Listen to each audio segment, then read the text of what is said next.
To be effective and legitimate in the work you do, you need to be able to get outside the way that you normally think of things and think of them in new ways, and that's what allows you to make compelling, effective policy. All right, Sarah Beamish, take one.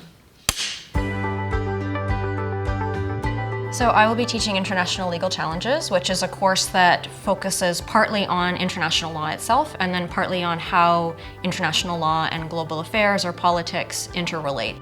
The focus of my work outside the Munk School is I'm a lawyer. I run a law firm that works with Indigenous people, governments, and organizations with a focus on work that advances social justice and Indigenous rights issues.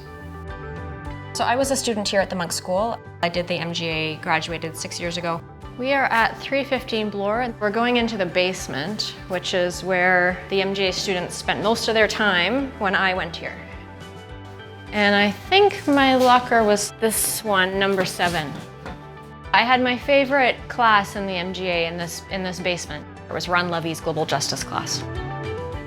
As a person, I'm inclined towards advocacy, and that's what made me want to go into law. But the reason I combined that with study at the Munk School was, I think, an interest in global affairs, in the global dimensions of Indigenous rights issues. And in addition to my legal work, I work in the human rights field. I'm the Chair of Amnesty International. So the degree was very relevant to that global human rights field as well. Students who go to the Munk School will make relationships, friendships with people who will spread out across the world and do really interesting, amazing things for years to come. You end up with this network of people who are plugged into what's going on and how the world is changing. I prepare my students to become change makers, I think, by looking at topics that have been, taught for a long time and we all have preconceived ideas about, but coming to them with new perspectives, coming to them with feminist perspectives, global South perspectives, Indigenous perspectives, because this body of students are the ones who are going to be shaping the public policy of the future. I'd like to see them do that in a way that's inclusive and a force for positive change.